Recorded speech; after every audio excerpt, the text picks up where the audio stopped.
नमस्कार साथियों, रेडियो जय घोष के कार्यक्रम कला यात्रा में आप सभी का हार्दिक अभिनंदन करता हूं। मैं जेपी पांडे।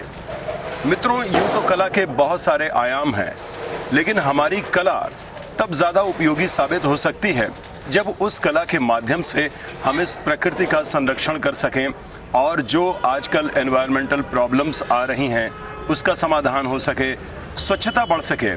और इसी श्रृंखला के अंतर्गत उत्तर प्रदेश राज्य ललित कला अकादमी और संगीत नाटक अकादमी के संयुक्त तत्वावधान में स्क्रैप टू स्कल्पचर कार्यक्रम का आयोजन किया जा रहा है संगीत नाटक अकादमी परिसर में, जिसमें श्री अजय कुमार जी, जो कि अलीगढ़ से पधारे हुए हैं, आप अपने सभी साथी कलाकारों के साथ यहाँ पर जो भी कबाड़ की चीज़ें पड़ी हैं, जो बेकार चीज़ें पड़ी हुई हैं, जो अब तक इधर उधर सड़ गल रही थी, उनसे एक नया आकार दे रहे हैं, जिससे प्रकृति का तो संरक्षण होगा ही, गंदगी भी साफ होगी और उसके साथ साथ उन्हीं गंदे पड़े चीज़ों से एक नई कलाकृति बन करके सामने आएगी, जो एक स्वच्छ और सुंदर तस्वीर प्रस्तुत करेगी, सुंदरता में निखार लाएगी।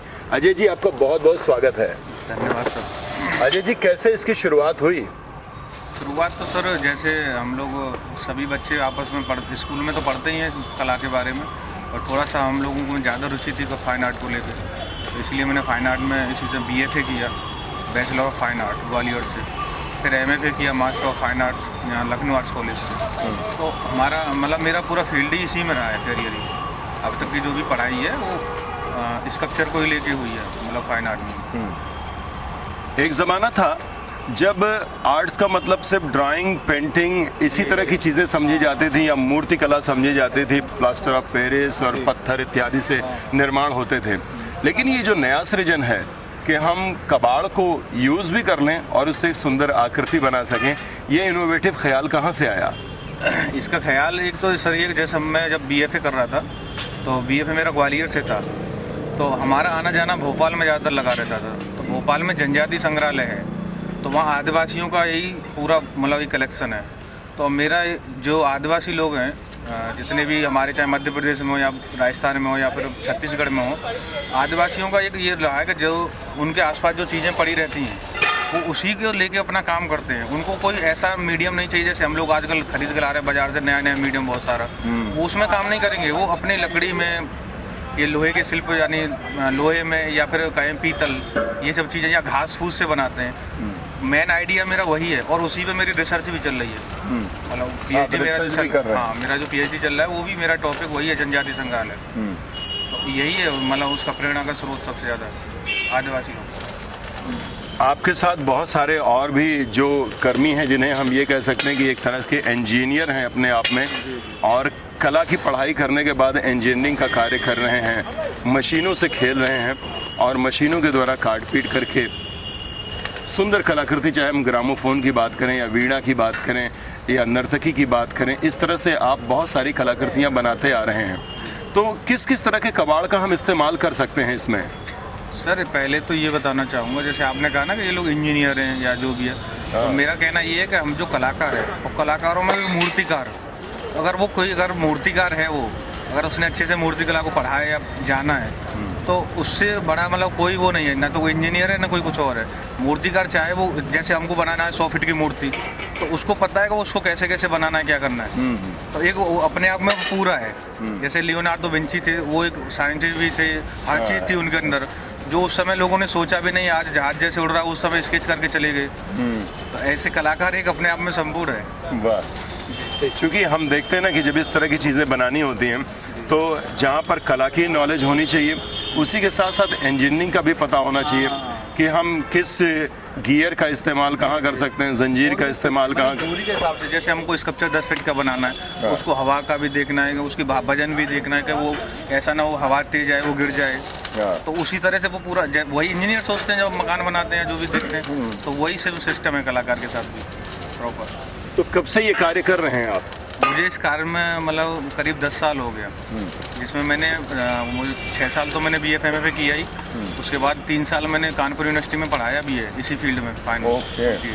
तो बच्चों के अभी मेरे 2 बच्चे स्टूडेंट हैं भी इस कैंप में, जिनको मौका मिला है इस काम करने के लिए।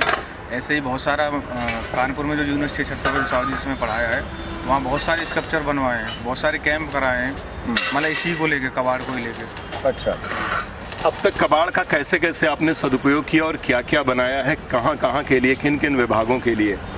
इसमें सबसे ज़्यादा तो ग्वालियर में ही काम किया है। ग्वालियर में जीवाजी यूनिवर्सिटी है और नगर निगम को लेके।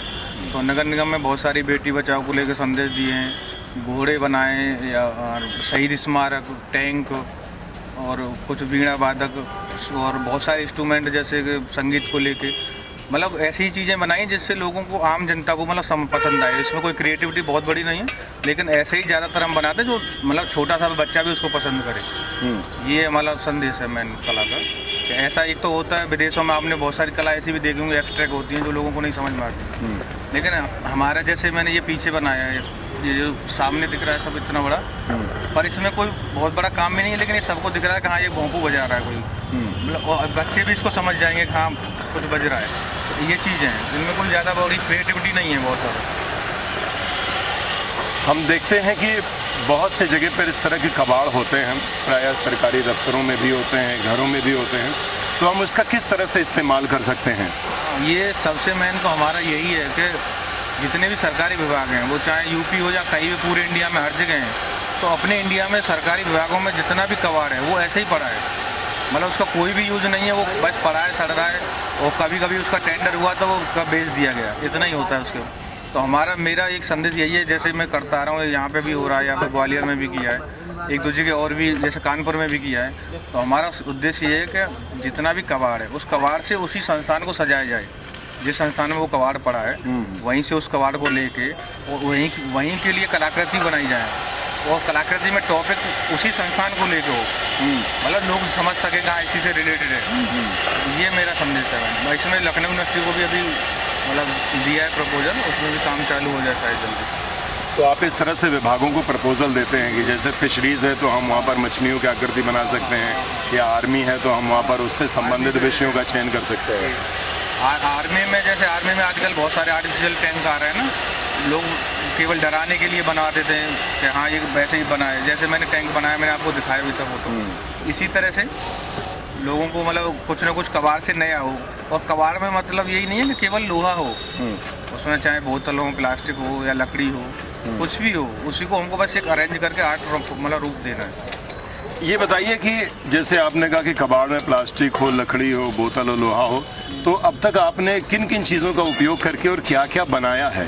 हमने ये सब का भी प्रयोग किया, हम लोग न्यूज़पेपर, रद्दी, बोतल और तार, वायर, चप्पल, इन सबको भी अभी तो मुझे लग रहा है 2-3 महीने पहले ही यहीं पे गोमती नगर में ही एक फेस्टिवल था, उसमें हम लोगों ने बुलडोजर बनाए थे और वीणा वादक बनाया था, बहुत सारे तितली बनाई थी, वो केवल वेस्ट को ही ले गए, मतलब उसमें स्थायी मटेरियल नहीं था, वो ऐसा ही था, मतलब 1 दिन के लिए, 2 दिन के लिए। इसी तरह के बहुत सारे पेड़ वेड़ बनाए थे, जैसे ये सब। ये बताइए, प्लास्टिक वर्तमान समय की एक बहुत बड़ी समस्या है, इसको हम कैसे रीयूज़ कर सकते हैं?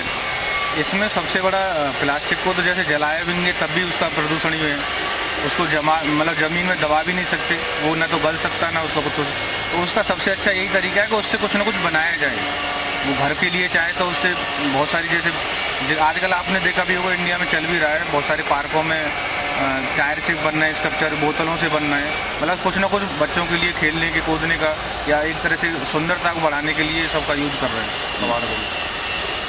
स्वच्छता को लेकर के और हम कबाड़ से क्या क्या कर सकते हैं, इससे जुड़ा हुआ क्या संदेश देना चाहेंगे अजय कुमार जी आप? मेरा संदेश यही है जनता से सबसे, कि जितना भी हमारे पास जो कबाड़ है, हमारे यहाँ जितना भी आसपास है, उसको आप हम जैसे कलाकारों को दें और कुछ ना कुछ उनसे नया बने।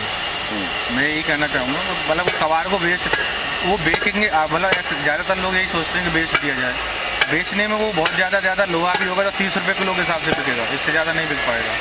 तो ऐसे ही कोई भी प्लास्टिक है वो 10 रुपये किलो भी नहीं बिकेगी, तो उनसे बहुत ज़्यादा पैसा तो नहीं कमा पाएंगे, लेकिन अगर उसके द्वारा कुछ चीज़ें बन गई तो वो आपको मतलब खुद भी एक सुंदर महसूस होगा और दूसरे लोग भी उससे अच्छा बताएंगे।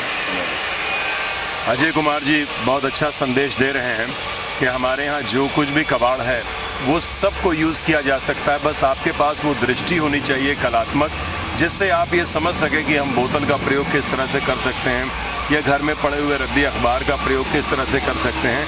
हमारे अंदर एक कलात्मक सोच जब पैदा हो जाएगी तो ये जो समस्याएं आ रही हैं, इन समस्याओं का समाधान भी होगा, हमारा समाज भी सुंदर होगा, हमारा घर आंगन भी स्वच्छ होगा और हम अपने इस वेस्ट मटेरियल का अच्छा उपयोग करके अपने समाज को, अपने घर परिवार को सुरक्षित कर सकते हैं, सुंदर कर सकते हैं और उसे एक नया आयाम दे सकते हैं और अपने कला की अभिव्यक्ति भी कर सकते हैं।